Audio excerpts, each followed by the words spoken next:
Hey everyone. So for my co-spaces project, I actually ended up making three spaces. So this is my first one. So when I first got into co-spaces and I started playing with all the features, there was two things that I really noticed. The first thing is I really didn't like the controls for moving around co-spaces. I thought they were kind of awkward. I don't like how you have to like move and then change your view. And so I struggled with that a bit, and I got better as time went on, but I still just didn't really like the controls for having to move around.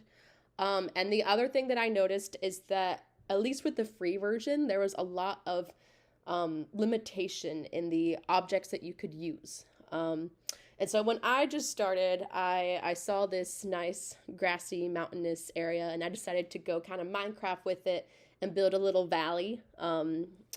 A little town in the little valley. And so you can see we have like our three houses.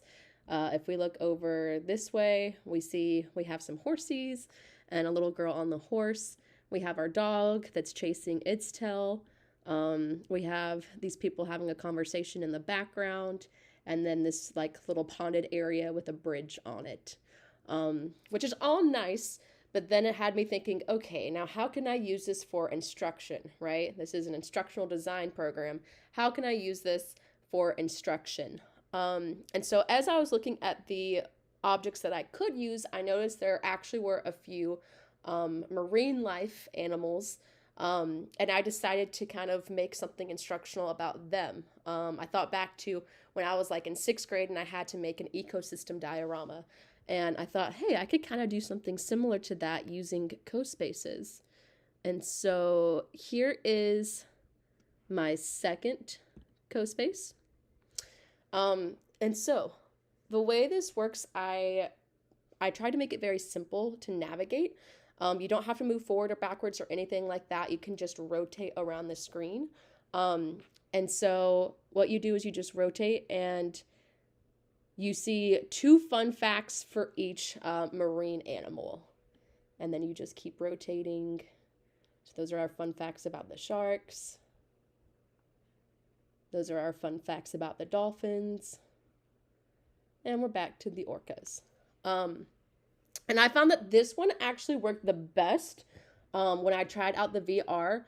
Because I noticed with the VR, if you had to move at all, like if you had to move your character at all, you couldn't really do that in the VR because your phone is by your eyes, not by your hands. And so something like this, where you don't have to move, you can just spin in a circle, actually worked the best. And so in the future, when I'm designing VR experiences in co-spaces, I'm gonna keep this in mind, to just have it so that the person can just look around and see all of the information. They don't actually have to do any moving.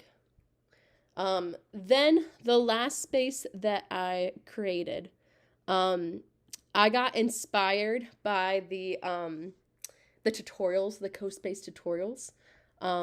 If you guys check out any of the tutorials, they have these like cylindrical things with these dividers, and it teaches you how to use co-spaces. And so I decided to create something similar. So what mine teaches is the 5 elements of plot. So this would be for like an English class. And once again, I tried to make the navigation a little bit easier. You can just use the arrow keys to move left and right and rotate about this thing. So the 5 elements of plot, you have the exposition where you're introducing your characters. So we see Chad and his girlfriend Jill. We come over, now we're at the rising action. And so we can see that Chad and Jill are unhappy with each other. They're arguing. Over to the climax. Oh my goodness, Jill is cheating on Chad and he's breaking up with her. Then over to the falling action. Now Chad is all upset. He misses Jill. But it's okay because by the time we get to the resolution, now Chad is moving on. He's found a new girlfriend to be with. So yeah. So those are basically all of my spaces.